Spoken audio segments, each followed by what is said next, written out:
Shalom, salam sehat, salam sejahtera bagi kita semua Bapak Ibu Jemaat Tuhan dimanapun berada. Firman Tuhan yang akan kita dengarkan pada saat ini tertulis dalam kitab Matius 27 ayat 1 sampai dengan ayat 10. Tapi sebelum kita membaca firman Tuhan, kita berdoa. Kasih setiamu senantiasa bersama dengan kami.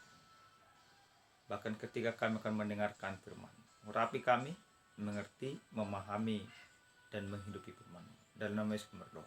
Amin. Bapak Ibu yang terkasih dalam nama Yesus Kristus, mari kita buka Alkitab kita.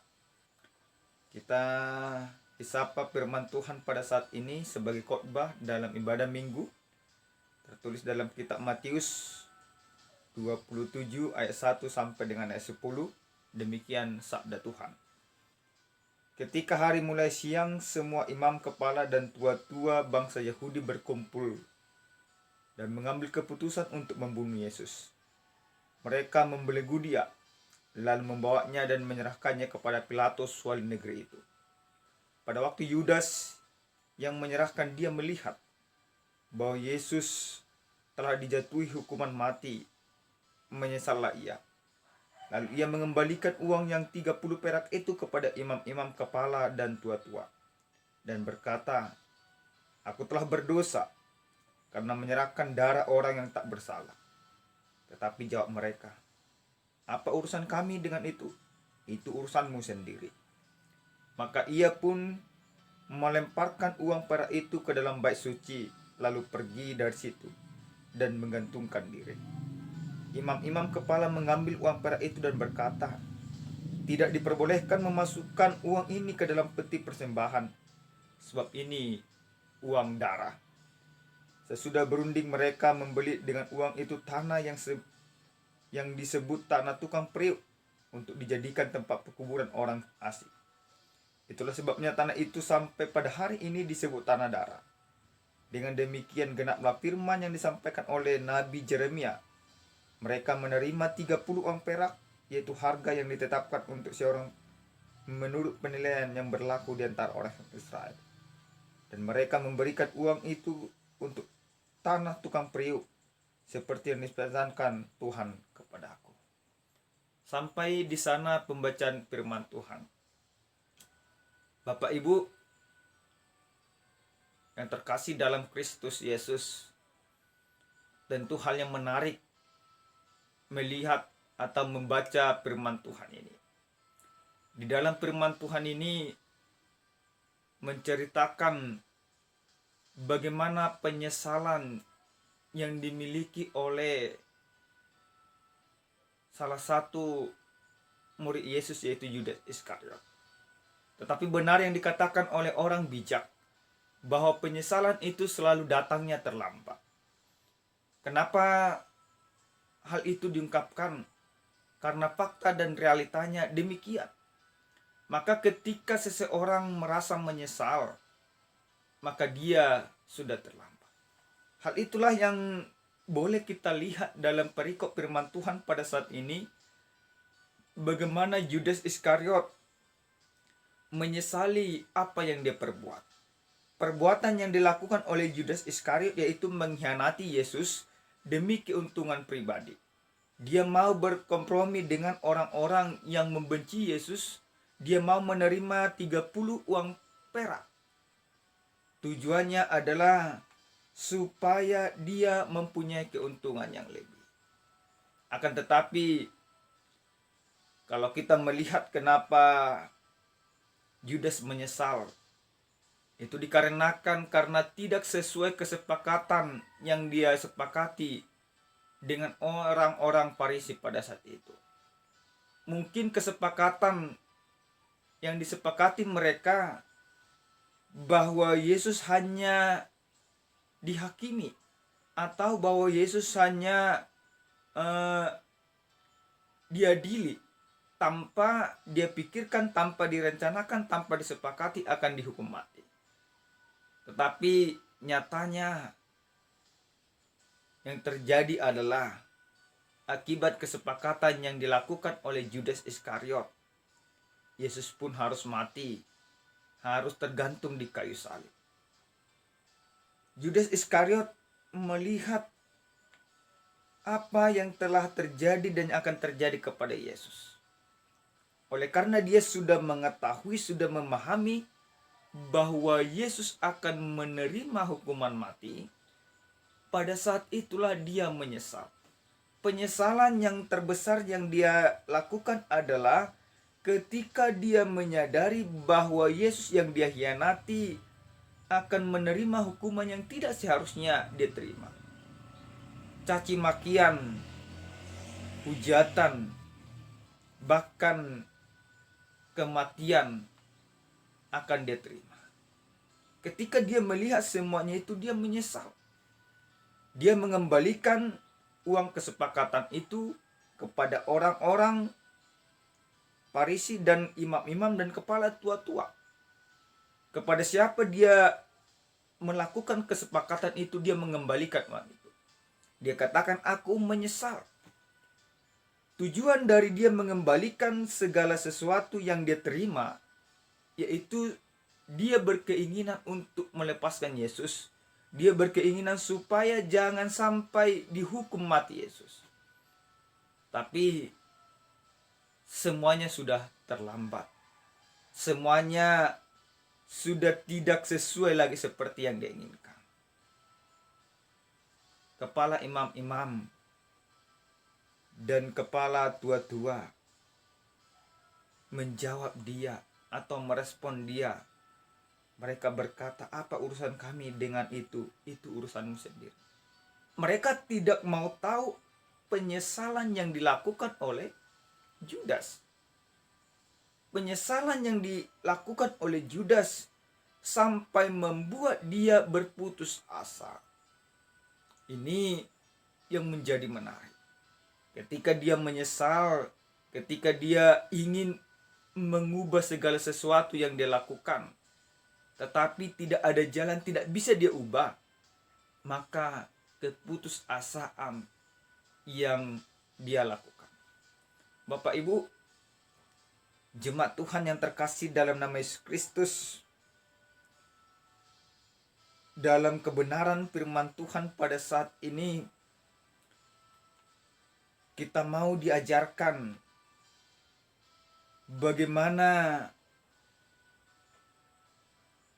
seorang yang dipercaya oleh Yesus, bagaimana seorang yang diajari, yang duduk bersama dengan dia, yang makan bersama dengan dia, yang selalu bersama-sama dengan dia, akhirnya mengkhianatinya.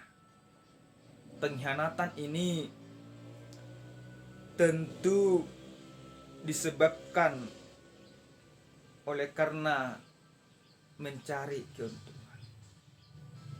Hal ini memang sering terjadi di dalam kehidupan kita. Hal ini sering terjadi di dalam lingkungan kita, dimanapun kita berada. Maka ketika kita membaca firman ini, satu hal yang selalu terlintas dalam pikiran kita, bahwa Judas Iskariot ini merupakan seorang pengkhianat yang tidak tahu diri. Tapi apakah hanya Judas Iskariot yang menjadi seorang pengkhianat? Tentu tidak. Kita juga yang sering menjadi pengkhianat. Kenapa Yesus harus mati di kayu salib? Tentu bukan karena sebatas hanya karena pengkhianatan yang diberikan atau yang dilakukan oleh Judas Iskariot. Kematian Yesus di kayu salib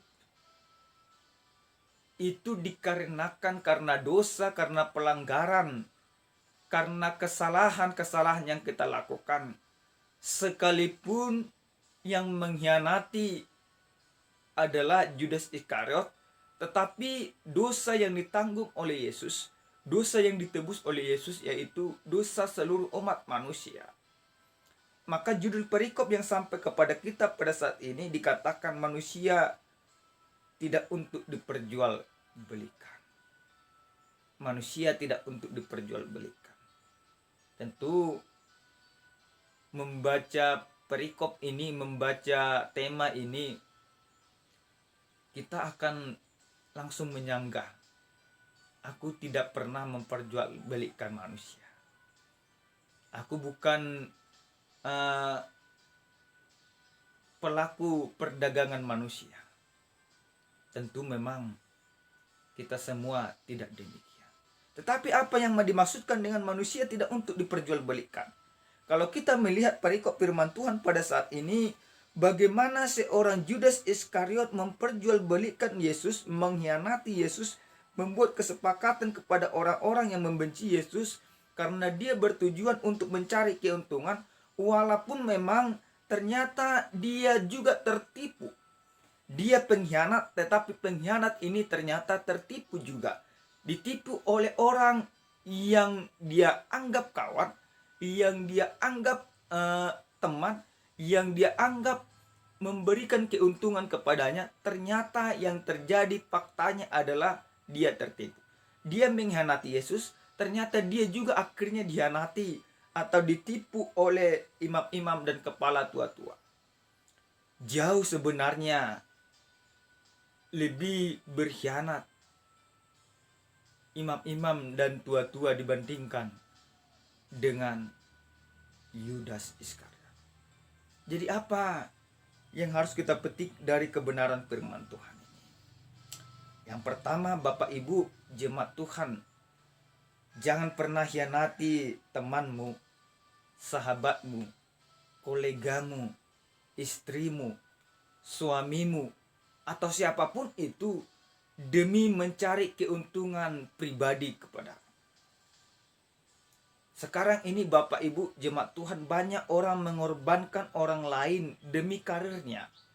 Banyak orang mengorbankan orang lain demi kedudukannya. Banyak orang mengorbankan orang lain demi keuntungan yang begitu besarnya akan dia terima. Maka ketika sifat-sifat seperti ini yang kita lakukan, tentu itu tidak benar.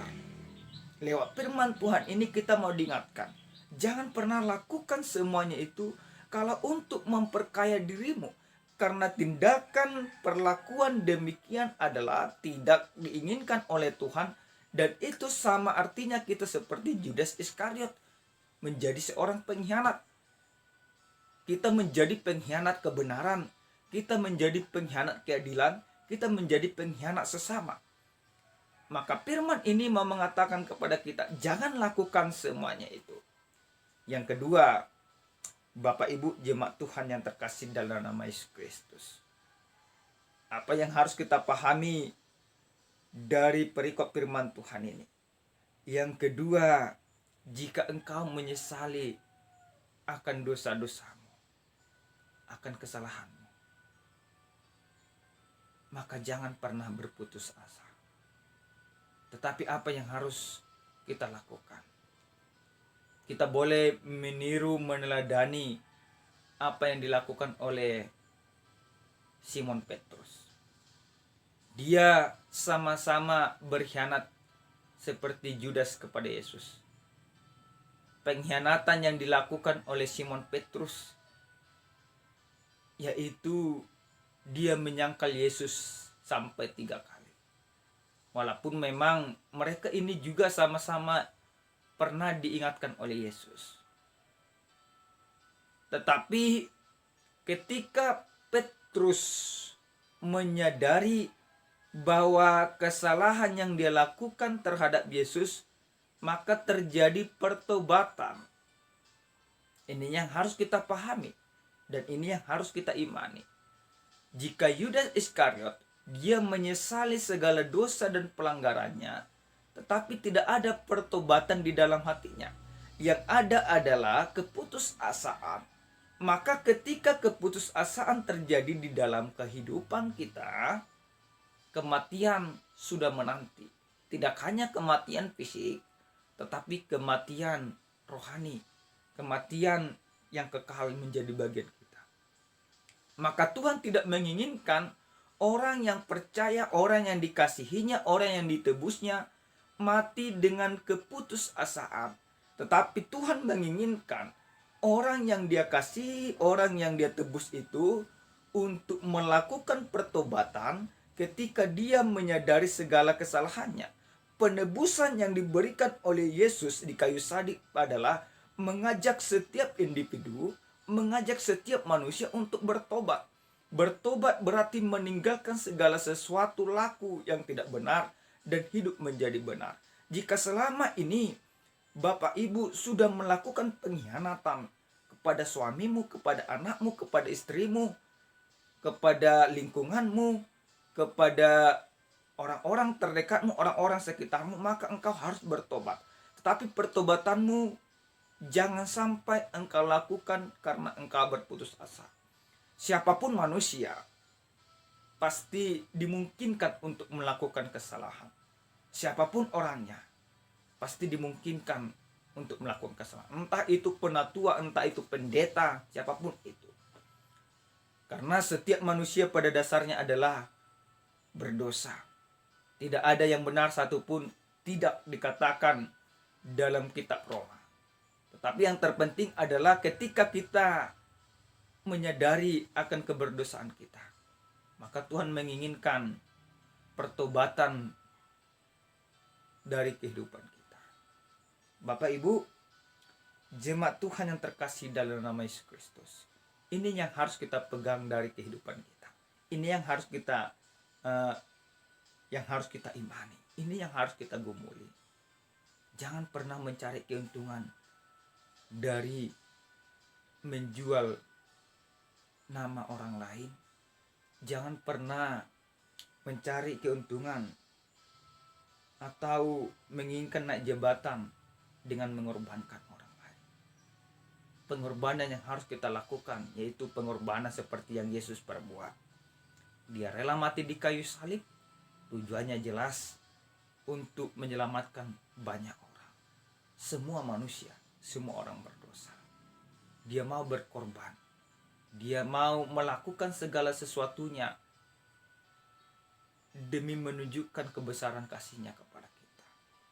Yudas tidak menunjukkan ciri murid Yesus, tetapi kita harus menunjukkan ciri murid Yesus. Murid Yesus yaitu menyesali segala keberdosaan, bertobat, dan menghidupi pertobatannya. Amin, kita berdoa. Terima kasih Bapa yang baik buat kebaikan-Mu dalam hidup kami. Terima kasih buat kebesaran kasih-Mu. Terima kasih Engkau telah mengingatkan kami akan pengkhianatan yang dilakukan oleh Judas Iskariot dan juga pengkhianatan kami itu secara khususnya Bapa. Karena pengkhianatan kami akan kebenaran-Mu, sehingga Engkau rela mati di kayu salib. Kami sering sekali mencari keuntungan di dalam diri kami. Tidak persoalan siapa yang harus kami korbankan, siapa yang harus kami tumbalkan. Tetapi lewat kebenaran firman-Mu, kami mau mengubah sifat itu. Kami mau meninggalkan sifat itu, kami mau hidup benar di hadapan Tuhan. Ampuni kami atas segala dosa dan kesalahan kami ya Bapa. Ampuni kami atas laku kami yang tidak benar di hadapan-Mu, supaya kami menjadi benar dan menjadi layak disebut sebagai anak Tuhan. Terima kasih Bapa. Dalam nama Yesus kami berdoa. Amin. Shalom. Salam sehat. Tuhan Yesus memberkati kita semua.